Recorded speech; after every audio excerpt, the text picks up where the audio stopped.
안녕하세요. 금요사건 파일 디바제시카입니다. 얼마 전에요. 청와대 홈페이지에 있는 국민 게시판 같은 게 있는데 여기에 많은 시민들이 그 청원글에 동참을 했다고 합니다. 어떤 내용이었냐 하고 보니까 청소년이란 이유로 보호법을 악용하는 잔인무도한 청소년들이 늘어나고 있습니다. 청소년 보호법을 폐지해야 된다. 뭐 이런 내용이었어요. 이게 이제 물론 보호법을 여기서 얘기하고 있지만 요즘 이제 주제가 되고 있는 것은 사실 소년법인데 이 소년법이 이제 취지와는 좀 다르게 청소년들이 자신이 미성년자니까 이걸 악용해서 성인보다 더 성인만큼 잔인한 그 많은 범죄들을 지금 저지르고 있는 많은 사례들을 저희가 최근에 경험을 했죠. 실제로 그 피해자들은요, 어렸을 때 당한 상처기 때문에 성인이 돼서도 굉장히 트라우마를 갖고 살아가는데 가해자들, 그러니까 범인들은 청소년이란 이유로 형이 좀 줄게 되다 보니까 또는 뭐 전학, 정학 정도로 약한 처분을 받고 사회에 오히려 떳떳하게 나와서 살아가고 있다 보니까 이게 이제 좀 바뀌어야 될 게 아니냐라고 이제 여론이 일고 있었습니다. 실제로요. 청소년 범죄 처벌에 대해 제한을 두는 법은 소년법입니다, 여러분. 잘 기억하세요. 소년법이에요. 청소년 보호법은 청소년에게 해가 되는 뭐 약물이나 뭐 유해업소에 간다거나 성매매나 뭐 이런 거를 이제 규제하는 법이지만 현행 소년법은 만 18세 미만 소년들에게 이제 형량을 제한하는 그런 어떤 특례를 좀 주게 되는 그런 거죠. 그런데 최근 이슈가 된 많은 사건들 아시죠? 청소년 폭력 사건들이요. 이 사건을 오늘 한번 저희가 알아볼 거고요. 이 사람들이 얘기하는 소년법이 정말 이대로 괜찮은지 한번 생각해 보려고 합니다. 이 시끄러운 여론에 발단이 된 한 비극적인 사건이 있었죠. 2017년 9월 1일입니다. 밤이었는데요. 부산 사상구 엄궁동에 위치한 한 목재소의 옆에 공장에서 피를 흘리고 이제 쓰러져 있는 한 사람이 있었어요. 이 사람을 지나가던 사람이 발견을 했고 바로 경찰에 신고를 하게 됩니다. 그런데 피해자는 놀랍게도 여중생이었어요. 누군가에게 맞은 흔적으로 이렇게 쓰러져 있었는데 더욱더 놀라운 건 이게 처음 있는 폭행은 아니었다는 거죠. 사건의 시작은 2달 전으로 거슬러 올라갑니다. 2017년 6월 29일 그러니까 가해자는 여기서 피해를 입힌 사람이에요. 이 5명의 가해자들이 당한 사람, 피해자를 공원에서 막 슬리퍼로 때리면서 폭행을 시작하게 되는 거죠. 자, 그러면 왜 이 가해자들이 이렇게 애를 때리는 거냐 하고 이유를 봤더니 이제 나이가 어린 중학생 친구들이니까 남자친구한테 전화를 걸었는데 그걸 받았다라는 이런 작은 사건 때문에 그들에겐 좀 클 수 있겠지만 자, 그래서 어떤 일이 벌어졌냐면 이 가해자들이 이 여중생을 노래방으로 끌고 갑니다. 끌고 간 이유는 다른 사람들이 혹시라도 소리를 지르게 되면 이제 그 소리를 못 듣게 하려고 음악 반주를 크게 틀어놓고 마이크와 주먹으로 이 여중생을 계속 구타하게 된 거죠. 이때 피해 학생이 이미 폭행으로 피투성이가 됐어요. 그런데 이제 이걸 감추려고 가해 학생들이 애가 피가 나니까 노래방 나갈 때 주인 아저씨한테 걸릴 수도 있잖아요. 그래서 옷하고 마스크로 얘를 이제 꽁꽁 싸매가지고 밖으로 나가게 되는 거죠. 이 당시의 폭행으로 이 피해 학생은 전치 2주의 진단을 받게 됩니다.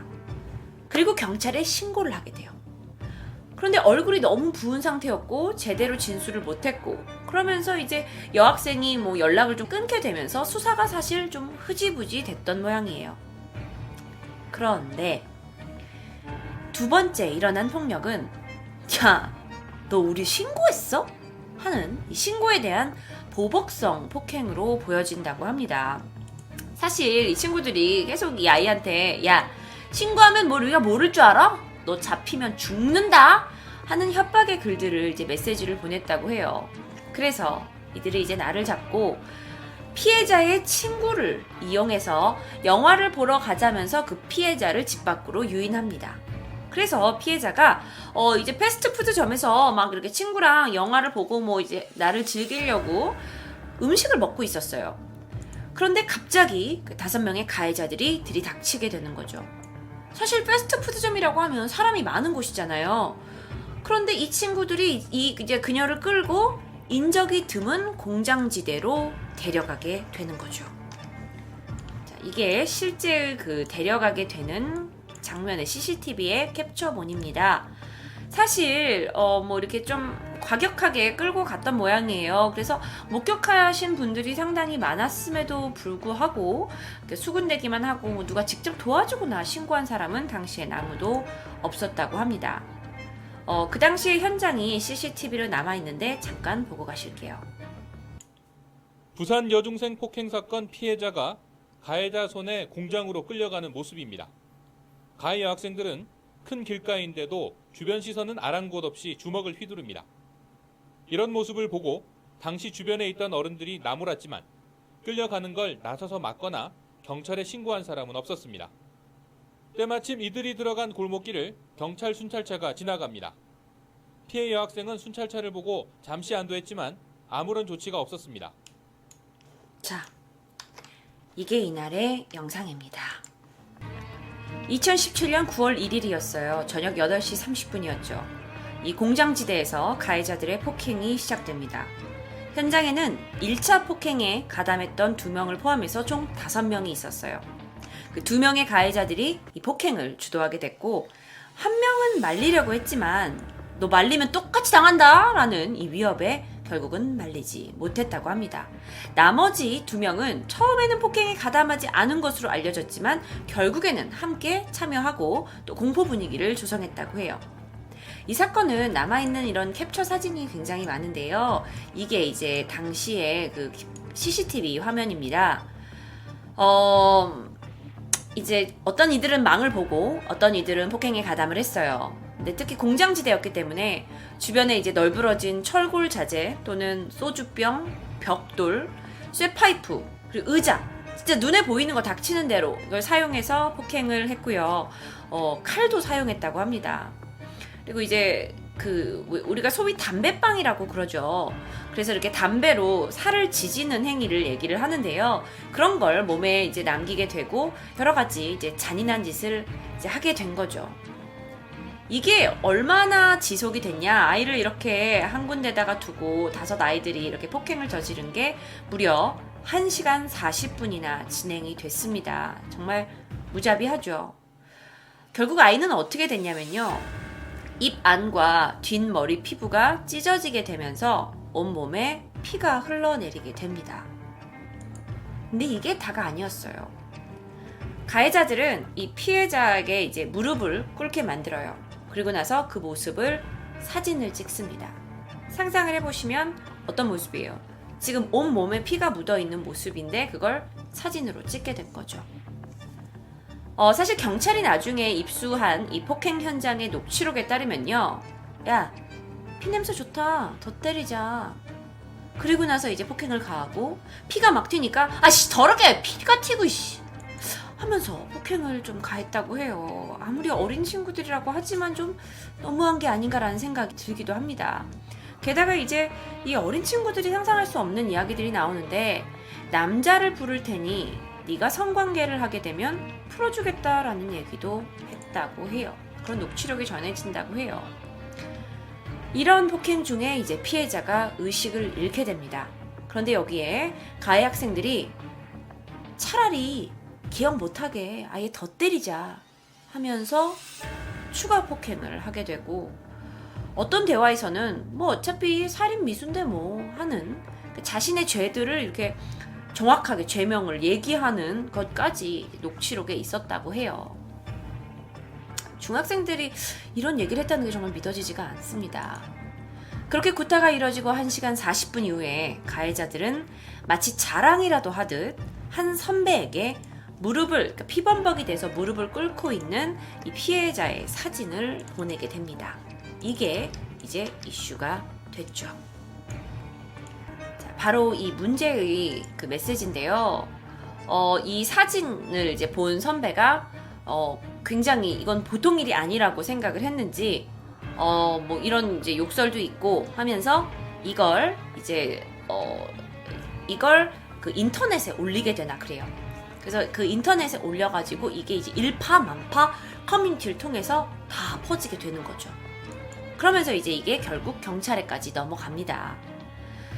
자, 그렇다면 피해 학생은 어떻게 됐을까요? 사실 이 문제의 사진이 인터넷에 많이 돌아다녀요. 저도 이 사진을 보고 너무 깜짝 놀라서 도저히 이 사건을 클릭하지 않을 수 없었거든요. 그런데 저는 여러분께 그 사진을 이제 보여드리고 싶지가 않아요. 너무 끔찍하기 때문에. 그리고 여기 있는 많은 분들이 아마 한 번씩 보셨을 거라고 생각이 들기 때문에요. 자, 피해 학생은 어떻게 됐을까요? 이건 그 피해 학생의 상처 부분을 찍은 사진입니다. 이것도 모자이크 처리가 좀 되어 있는데요. 아이는 이제 병원에서 치료를 받았어요. 정말 다행히도 그렇게 이제 너무 피범벅이 됐기 때문에 사람들이 많이 걱정을 했는데 생명에는 지장이 없는 것으로 밝혀졌습니다. 하지만 보시다시피 폭행의 흔적은 고스란히 남아있죠. 머리 쪽에, 이게 제가 원본 사진으로 봤는데, 그러니까 설명만 제가 해드릴게요. 이게 머리를 다 지금 밀은 부분이거든요. 머리에 정말 이 정도 두께가 이 정도 되는 게 이렇게 살이 벌어졌어요. 머리 쪽에. 그게 2개나 상처가 있고요. 이게 머리가 너무, 그렇죠. 그리고 이제 뭐 여러 가지 막 벽돌, 뭐 소주병, 사다리 막 이런 걸로 막 맞았으니까 온 몸에 상처가 많이 남았고요. 피를 하도 많이 흘려서 수혈을 받아야 됐을 정도고요. 그러는 도중에 혈압이 계속 떨어져가지고 이제 부모님이 당시에 이제 발표를 하기는 저혈압 쇼크가 우려된다고 할 정도였고요. 다행히 이제 생명에는 지장이 없었습니다. 자, 이 일이 일파만파 터지면서 이제 언론이 들썩이기 시작했어요. 그러면서 경찰이 수사에 나서죠. 제일 먼저는 이 사진을 일단 인터넷상에 유포하게 된 이 선배라는 사람을 통해서 가해자의 신변을 확보하게 됩니다. 자, 이 가해자들이 이제 인터넷에 이게 막 퍼지니까 이거 일이 이거 보통 일이 아닌데 하면서 당일날 11시 50분에 주변에 있는 그 치안센터에서 자수를 하려고 했대요. 그런데 문이 닫혀 있는 걸 보게 됩니다. 그러면서 112에 자수를 하게 되죠. 자, 자수를 했다.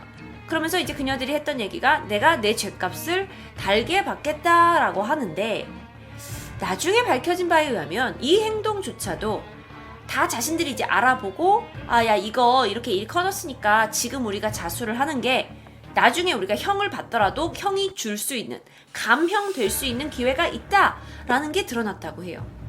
그래서 CCTV 안에서 그들의 대화가 이제 야, 이제 우리 처벌 어느 정도 받을 것 같아? 뭐 이런 이야기들을 막 하고, 그리고 나서 자기들끼리 이거 사태 좀 심각하니까 자수하자 이렇게 한 거예요. 그래서 여기에서 이제 이 사건의 발단이 시작된 거죠.